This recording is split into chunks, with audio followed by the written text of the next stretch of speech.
ఎడారిలో సెలయేర్లు జూలై 3. దున్నువాడు విత్తుటకు నిత్యము తన పొలము దున్నున. యెషయా గ్రంథం 28:24. వసంతకాలం అప్పుడే వచ్చింది. ఒకరోజు నేను ఒక పచ్చిక మైదానం మీదుగా వెళ్తున్నాను. గడ్డి మెత్తగా పట్టుకుచ్చులాగా ఉంది. మైదానంలో ఓ చివరగా ఒక పెద్ద చెట్టు. అది ఎన్నెన్నో పక్షులకి నివాస స్థానం. ఆ మైదానంలో వీచే చల్లని గాలి అంతా ఆ పక్షుల కిలకిలా రావాలతో నిండిపోయి ఉంది. ఆ చెట్టు క్రింద ఒక ఆవు పడుకొని నెమరు వేస్తుంది. బాటకి యువతలుగా ఒక పొదకి బంగారు చెంగావి రంగులు కలబోసిన పూలు గుత్తులు గుత్తులుగా పూసాయి.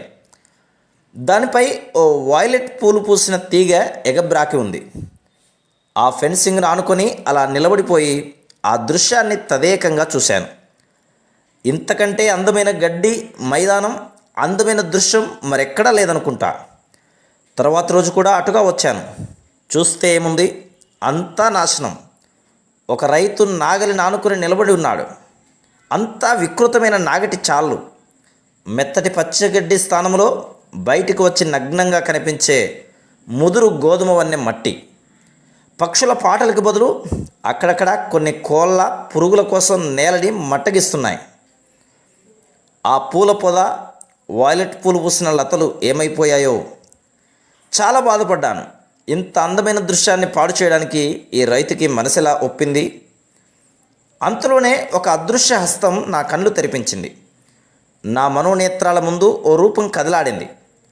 పంట పండి కోతకు సిద్ధంగా ఉన్న గోధుమ పొలాలు, సూర్యుని బంగారు కిరణాల్లో మెరిసిపోతూ భారంగా ఊగుతున్న గోధుమ కంకులు, ఆ బంగారు కంకుల మధ్య నేల నిన్నటి కంటే వింత అందాలను సంతరించుకుంటుంది.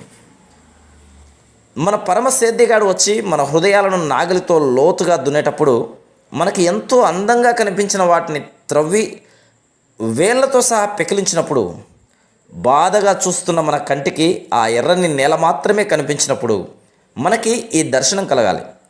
పుష్కలంగా పండి కోతకు సిద్ధంగా ఉన్న పొలాన్ని మన ఆత్మనేత్రాలతో చూడాలి. దేవుడు నా ఆత్మను దున్నుతుంటే నేనెందుకు పెనుగులాడాలి? సగం పనిచేసి వదిలేసే సోమరి రైతు కాదే నా దేవుడు. పంట పండించడం కోసమే ఆయన ఇది చేస్తున్నాడు. Praise the lord.